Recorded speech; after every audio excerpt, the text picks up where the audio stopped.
Yeah, I've never played these songs this early in the show. Anyway, it's the record, so we'll play it. Now, I have trouble over the years. I can't hardly listen to this first record because I'll tell you why. I was so damn nervous when I was in the studio. I'd never played with any band before. So a couple of bass players had sat in with me when I was in the folk clubs in Chicago, but I never played with anybody's band. And this was Elvis Presley's band. When I get to Memphis, Tennessee, and I find that out, and I just froze, man. And I can hear it in my voice where I'm singing. I thought, oh shit, I said, I gotta get out of here, I try and sing these right the first time so we could go on to the next one. And the guys were one of the best bands actually in the business, I don't know how many hit records they made with other people, but they couldn't figure me out at first, And the great guitar player, Reggie Young, he just passed this last year. Reggie Young, wonderful, wonderful, wonderful guitar player, wonderful person. Reggie, one night, they all went to dinner after the session ended, and he said, hey, let's go back over to the studio and listen to some of that stuff we've been cutting with that kid.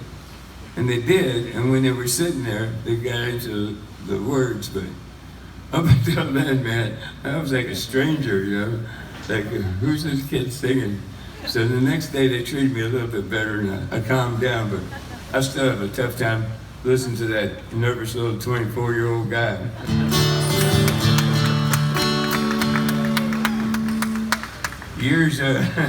I remember meeting Bob Dylan back in 1971 and through Chris Christopherson introduced me in.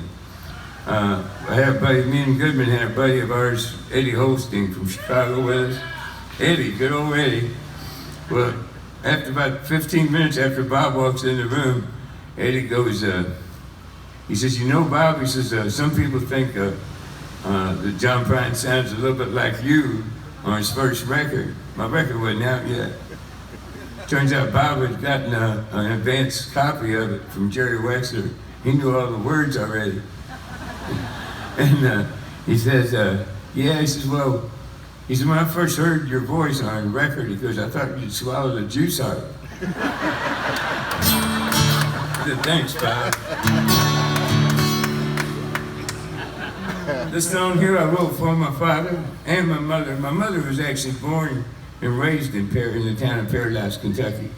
And my cousin, Charlie Tunstall, is here tonight, and he's the guy who used to stay at his house when I go to Paradise. CT, this song's for you,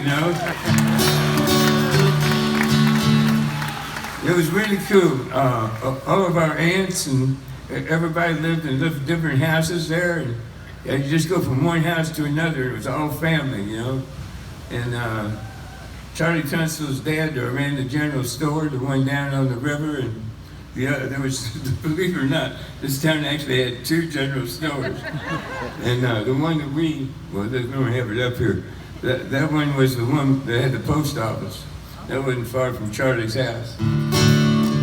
But when I was away in the Army in 66 and 67, my dad sent me a letter and a newspaper clipping telling me that the coal company had tore down Paradise and he couldn't go home no more. So I just took it, I wanted to write a song for two reasons. I knew my father missed that town, so I wanted to write a song about the town he missed. And also I wanted him to know that I was a songwriter, because I used to sing Hank Williams songs for him in our kitchen all the time. And I could see how much he loved Hank Williams songs, and I thought, I'm going to make him look like that someday with one of my songs.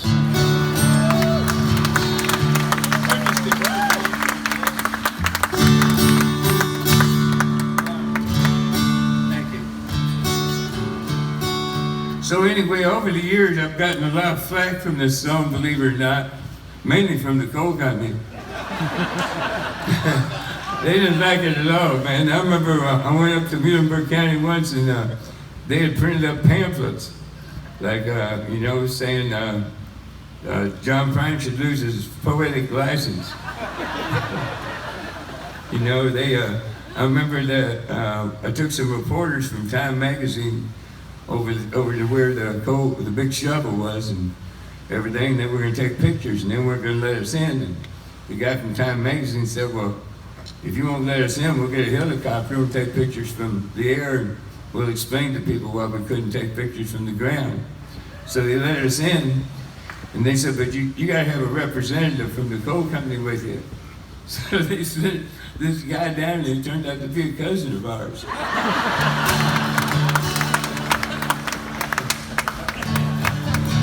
It's a small town. So sing along if you want to. You know, I'm proud of this song too. It's gone a long way. I'm gonna get a drink of water before I get into this. I don't know if you know it or not, but if you drink enough rum, you get dry mouth the next day.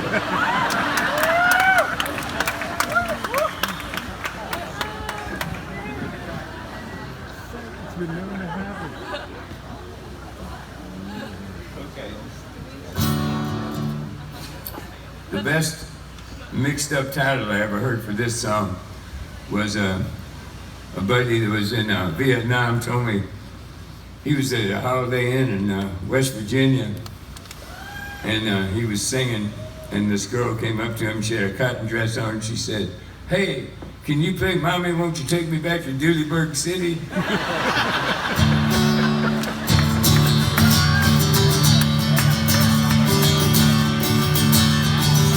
Here you go, Charlie. When I was a child, my family would travel down to western Kentucky where my parents were born. There's a backwoods old town that's often remembered so many times that my memories are worn. Daddy, won't you take me back to Muhlenberg County, down by the Green River where paradise lay? I'm sorry, my son, but you're too late in asking. Mr. Peabody's coal train is a holiday away. Hey, play some fiddle, Fats.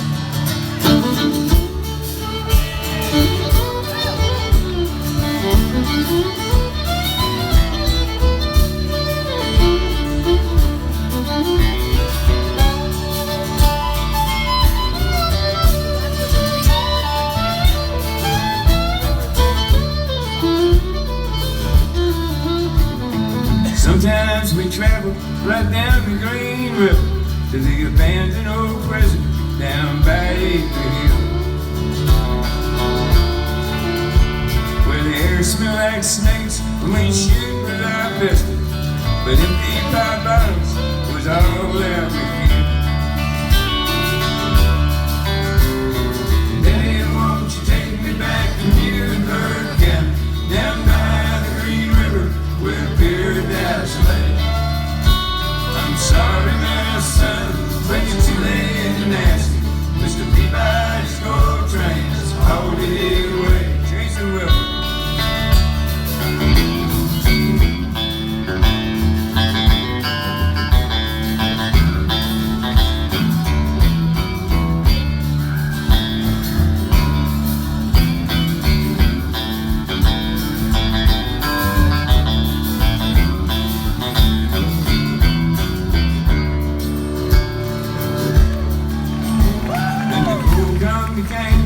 With the world's largest show, where they tortured the temple and they stripped all the land.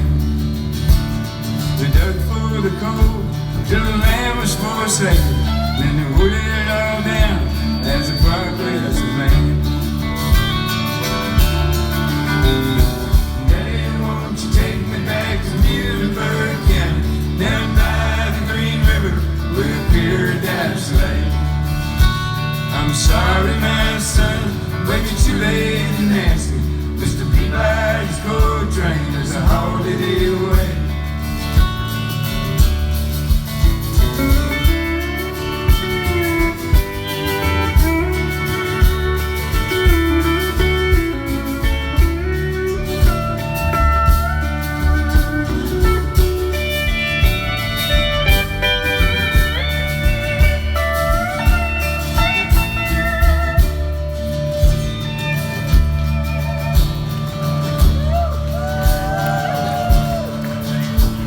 And I'd let my ashes flow down the green river till I'm a soul blown up to the Rochester Dam. I'll be halfway to heaven with paradise waiting, just 5 miles away from wherever I am. Daddy, won't you take me back to Middleburg County, down by the Green River where paradise lay? I'm sorry, my son, but you're too late to dance. Mr. Peabody's gold train's hauled it away. Mr. Peabody's gold train's hauled it away. Mr. Peabody's gold train's hauled it away.